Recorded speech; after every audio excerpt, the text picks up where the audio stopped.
ETF index mutual funds నేర్చుకుని stock మార్కెట్లో రాణించాలనుకుంటున్నారా? వెంటనే ఈ నెంబర్కి కాల్ చేయండి.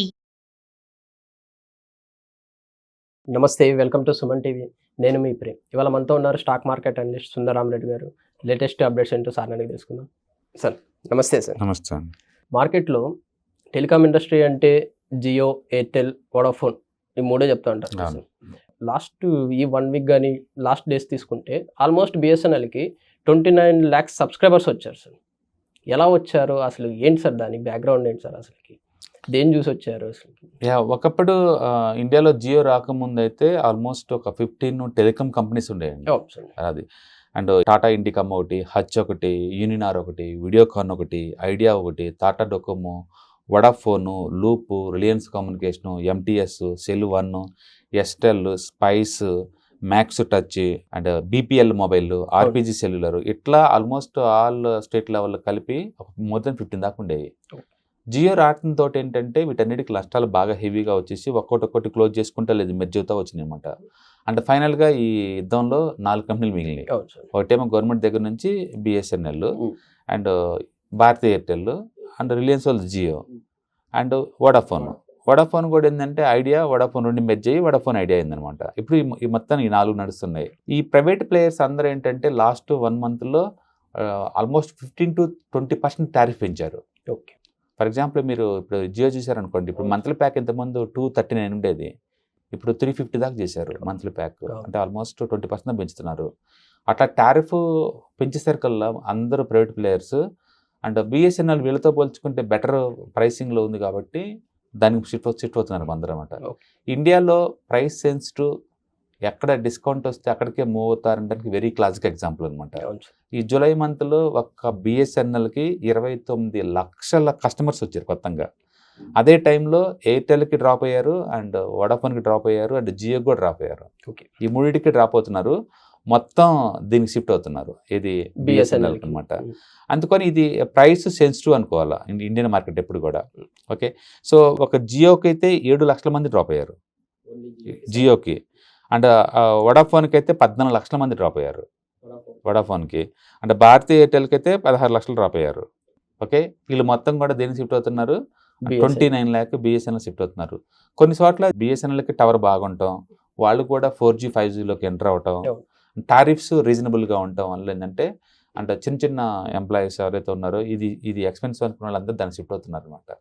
అందుకని ముందు రోజుల్లో నిజంగా ప్రైవేట్ ప్లేయర్స్ బీభత్సంగా రేటు పెంచే ఛాన్స్ ఉంది అంటే అంత ఈజీ కాదు.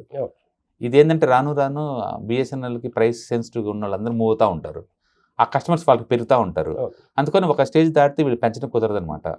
బట్ అగైన్ క్వాలిటీ సర్వీస్ కూడా ఇంపార్టెంట్. అందుకని బిఎస్ఎన్ఎల్ కనుక నిజంగా క్వాలిటీ కనుక పెంచుకోగలిగితే ఓకే బిఎస్ఎన్ఎల్ కూడా మార్కెట్ పెరిగే ఛాన్స్ ఎక్కువ ఉంది. ఏమో గుర్రం ఎగరావచ్చు అంటే ఇదేనేమో, ఎందుకంటే ఇంత హెవీ కాంపిటీషన్లో కూడా ఎలాంటి యాడ్స్ లేకుండా సైలెంట్గా 29 లక్షల మందిని యాడ్ చేసుకోవడం అంత ఈజీ కాదు. కాకపోతే ల్యాండ్ కనెక్షన్లో మాత్రం వీళ్ళు ప్రైవేట్ ప్లేయర్స్ ముందున్నారు. Original strength BSNL land connection అదైతే వాళ్ళు డ్రాప్ అవుతున్నారు, వీళ్ళైతే ఆ ఏరియాలో ఎక్స్పాండ్ అవుతున్నారు అనమాట. మొత్తానికి ఏదైనా కావచ్చు, జూలై మంత్లో సబ్స్క్రైబర్స్లో మాత్రం ఎక్కువ మంది చూస్ చేసుకున్న నెట్వర్క్ అండ్ బిఎస్ఎన్ఎల్. దీని వెనకాల ఏం సపోర్ట్, ప్రైస్ మేజర్ అదే అంటుంది. ఇండియా వరకు ఎప్పుడు కూడా ప్రైస్ సెన్సిటివ్ అనమాట, ఏది తక్కువ వస్తే దానికి మూవ్ అవుతారు. యాక్చువల్గా మొబైల్ నోకియా ఉందనుకోండి, నోకియా చాలా స్ట్రాంగ్ అండ్ వెరీ క్వాలిటీ, అందులో డౌట్ లేదు. వాళ్ళు ఇన్ టైంలో డ్యూయల్ ఫోన్ లాంచ్ చేయలేకపోయారు, చైనా ఫోన్ లాంచ్ చేసినాయి. ఈవెన్ దో నోకియా మంచి కంపెనీ సంగతి తెలిసినా సరే తక్కువ రేటుకి డ్యూయల్ సిమ్లు వస్తున్నాయి కదా అని చెప్పేసి మొత్తం చైనా మొబైల్స్ వెళ్ళారు. అంతకుముందు చైనా మొబైల్స్ పెద్దగా ఉండే కాదు ఇండియాలో. ఎప్పుడైతే డ్యూయల్ సిమ్ వచ్చిందో మొత్తం చైనా ఫోన్ మయం. మళ్ళీ ఇప్పుడు చైనా ఫోన్లన్నీ ఆగిపోయినాయి, స్టిల్ నోకియా మార్కెట్లో ఉండలేకపోయింది. అందుకని మార్కెట్ ఎప్పుడు చాలా కాంపిటేటివ్ అను నిరంతరం మారుతూ ఉంటుంది అనమాట. అందుకని ఏది తట్టుకొని నిలబడి అవి మాత్రమే ఉంటాయి. ఇప్పుడు ఏంటంటే మళ్ళీ ఈ ప్రైవేట్ ప్లేయర్స్ అందరూ రేట్లు పెంచారు, అందుకని తక్కువ రేట్లో కనపడుతున్న బిఎస్ఎన్ఎల్ షిఫ్ట్ అవుతున్నారు. అట్లీస్ట్ రూరల్ ఇండియాలో టెలికామ్ నెట్వర్క్ బాగుంటుంది కాబట్టి బిఎస్ఎన్ఎల్ ఆ ప్లేస్కి వచ్చింది. వాళ్ళు కూడా 25,000 crores తోటి 4G నెట్వర్క్ ఇండియా మొత్తం వేస్తున్నారు. టాటా కమ్యూనికేషన్ ఆ ప్రాజెక్ట్ తీసుకొని ఇండియా మొత్తం వేస్తున్నారు అనమాట. అందుకని వాళ్ళకు కూడా 4G ఉంది కాబట్టి అది సస్టైన్ అయ్యే ఛాన్స్ ఎక్కువ ఉంది. మేబీ ఏమన్నా ఈ బిఎస్ఎన్ఎల్ ప్రైస్ చూసి డెఫినెట్గా ప్రైస్ మేజర్ క్రైటీరియా, అందులో డౌట్ లేదు. ఈ ప్రైస్ చూసి రిమైనింగ్ వాళ్ళు ఏమన్నా తగ్గే ఛాన్సెస్ ఉండదు. ప్రైవేట్ ప్లేస్ ఒకసారి పెంచడం తప్ప తగ్గటాలే ఉండదు. ఇంకా ముందు ఇంకా పెంచుతారు కాబట్టి వాళ్ళు నీకు క్వాలిటీ ఎక్కువ ఇస్తారు, అవును. దానికి తగిన ఫీచర్స్ ఎక్కువ ఇస్తారు, బట్ features. ఎక్కువ ఛార్జ్ చేస్తారు, అందులో డౌట్ లేదు. ఓకే. అందుకని ఎవరైనా అచ్చం మాట్లాడుకోవడం ఒకటే మెయిన్ క్రైటీరియా అనుకున్న అందరూ BSNLకి వెళ్ళిపోతారు, అందులో డౌట్ లేదు.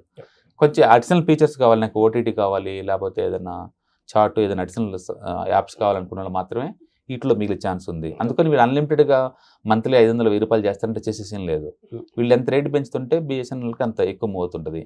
అందుకని కాంపిటీషన్ కూడా కొంత గవర్నమెంట్ కూడా ఉండాలి ఆ ప్లేస్లో. అవును. అందుకని BSNL ఎప్పటికీ ఉంటుంది. ఎందుకంటే గవర్నమెంట్కి కొన్ని సెన్సిటివ్ ఏరియాల్లో టవరింగ్ కావాలనుకోండి, వీళ్ళు పెట్టరన్నమాట ఆ ఏరియా.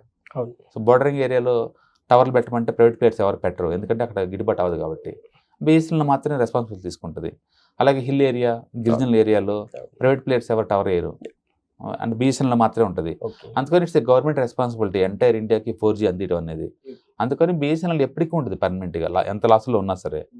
అండ్ ఇలాంటి కాంపిటీషన్ రేట్లు పెరుగుతున్నప్పుడు అంటే ప్రైస్ సెన్స్ ఉన్న వాళ్ళందరూ దాన్ని మూవ్ అవుతూ ఉంటారు. అందుకని రూరల్ ఇండియాలో BSNL ఏదో రోజు మంచి లీడర్ అయినా పెద్ద ఆశ్చర్యపడాల్సిన పని ఏం లేదు, ఎందుకంటే ప్రైస్ రీజనబుల్గా ఉంటుంది కాబట్టి. మార్కెట్ పరంగా తీసుకుంటే BSNL ఎలా ఉందంటారు సార్? నో, కస్టమర్ బేస్ మీద వీటితో బస్ చాలా తక్కువ దానికి. ఈ మంత్ యాడ్ అయ్యారనే కానీ అదే కస్టమర్స్ ఐడియా వాటితో పోల్చుకుంటాం మోర్ దగ్గర దగ్గర వాటికి 40 to 50 crores ఉన్నారు వాళ్ళకి. దీనికి అంత లేదు, జస్ట్ రూరల్ ఇండియాలో ఇప్పుడు బేస్ వస్తుంది అంతే. ఫ్యూచర్లో పెరిగే ఛాన్సెస్ ఉంటుంది సార్? డెఫినెట్గా BSNL పెరిగే ఛాన్స్ ఉంది, ఎందుకంటే అంటే ప్రైస్ సెన్సిటివ్ చెప్పాను కదా, తక్కువ రేటుకి వస్తుంది కాబట్టి ఎక్కువ మంది మూవ్ అయ్యే ఛాన్స్ ఉంది. Okay, thank you sir. Hi, నేను మీ సుందర రామిరెడ్డి. ఈ వాలటిలిటీ మార్కెట్లో మనీ ఎలా మేక్ చేయాలని ఆలోచిస్తున్నారా? అంటే స్టాక్ మార్కెట్ బాగా బ్లీడ్ అవుతున్న ఈ టైంలో పోర్ట్ఫోలియోస్ అన్ని కూడా బ్లీడ్ అవుతున్నాయా? అండ్ ఈ వాలటిలిటీని ఎలా హ్యాండిల్ చేయాలి, లాంగ్ టర్మ్లో మంచి పోర్ట్ఫోలియో ఎలా బిల్డప్ చేయాలో ఆలోచిస్తున్నారా? అలాంటి వాళ్ళ కోసమే ఈ వెబినార్. రాబోయే ETFs, index funds and mutual funds వెబినార్లో పార్టిసిపేట్ చేయండి. మీ నాలెడ్జ్ పెంచుకొని రిస్క్ని మినిమైజ్ చేసుకోండి. స్టాక్ మార్కెట్లో ఉన్న ఇలాంటి వాలటిలిటీని ఎలా హ్యాండిల్ చేయాలో తెలుసుకోండి. Thank you.